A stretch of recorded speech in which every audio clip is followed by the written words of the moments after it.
It is time now for the story for all ages. And I don't see any children here, but if anybody would like to come sit on the floor, you're welcome to. So, long ago, there was a Passamaquoddy girl who liked to tag along with her brothers on the hunting trips. They would go out to the woods, and they would build a lodge. And during the day, her brothers would go out and hunt, and she would keep the camp. And when they returned, they always had these fabulous stories to tell. The oldest might say, "Today, I tracked a giant moose for miles and miles. But when I finally saw it, I realized it was just too big to bring all the way back to camp. So I let it go." And the second might say, "Today, I met a huge bear, and I almost shot it with my arrow, but then I saw two small cubs at her feet, and I knew it would be wrong to kill their mother, so I escaped, and instead I brought these rabbits." But the youngest had the best stories. He would say, "Today I tracked two deer simultaneously, and when they lined up just perfect, I shot my arrow through them both, and I got them both, but then when I went to get the bodies, this cougar attacked, and we fought, and we fought, and we fought." And see the scratch? See that scratch? That's where I got that.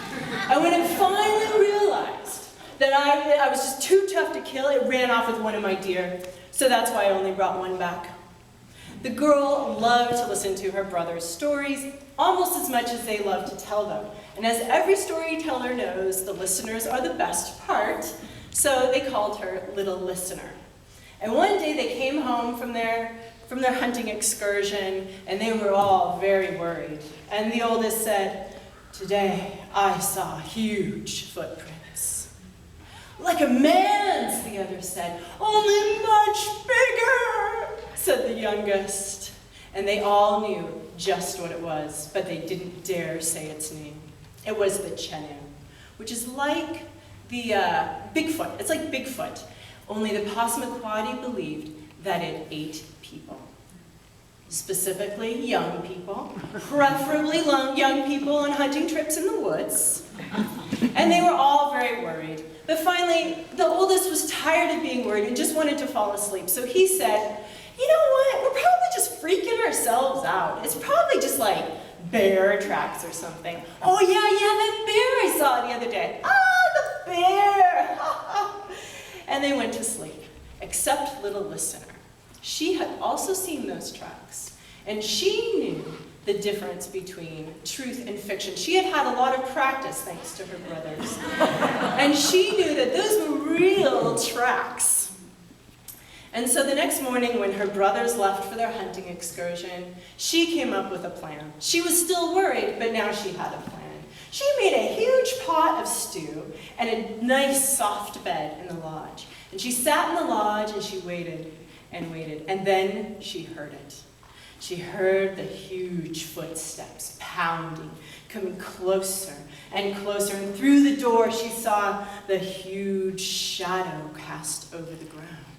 And she said, "Oh, grandfather, I am so glad to see you. Please come in, I've made a lovely meal for you." And the huge Chenoo bent over and stuck his head and shoulders into the door, filling the entire door of the lodge, and he said, "Granddaughter, I am so glad I accept your invitation." And he came into the lodge, and he filled almost the entire lodge.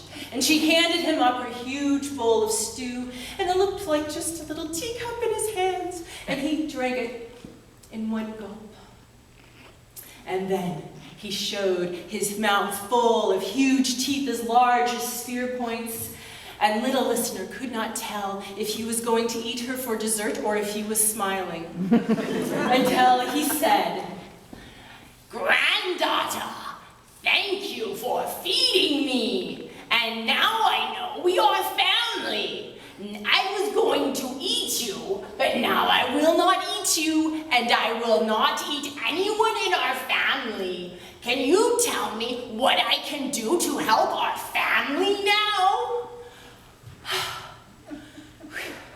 "Well, I think maybe you should take a nap right now so I can relax for a while." And so Chenoo took a nap on the huge soft bed she made, and she went out and waited for her brothers. And they came home from their hunting excursion, and they had their stories to tell. And when they were done, she said, "Well, I have a story to tell today, too." Well, what could she have to say? She'd been hanging out at the lodge all day. "Well, today our grandfather came to visit, and I made him a big pot of stew, and he's taking it up in our lodge." "Our grandfather is here," the brothers shouted.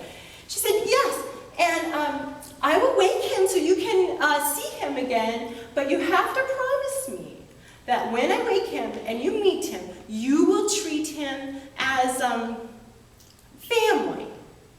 "Of course," the brothers said. So the little listener went in and shook the Chenoo awake and said, "My brothers are here to meet you. They're excited to meet you finally." And so the Chenoo emerged from the lodge and he stood up and he said, "Hello, grandsons. It is so good to meet you." And the brothers shook with fear and they said, "Oh, grandfather, it is so nice to see you. It's been a long time, and you look really, really different." And the Chenoo stood tall and spread out his huge hairy arms, and he hugged them all at once. And then he ate everything they had caught that day, which wasn't a big deal because he ran off in just a few minutes, had gathered more than they could have caught in days. And soon their hunting trip was over. They had plenty of food. And they wanted to bring their beloved Chenoo back to the village with them. "I don't know if you've noticed," the Chenoo said, "but I scare people sometimes.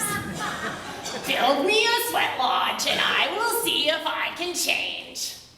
So the Chenoo spent 3 days in a very, very hot sweat lodge. And the heat melted the icy heart of the Chenoo, so that when he emerged from the lodge, he was small and human, and he was a little old man. And the children returned to the village, and the village welcomed him as family.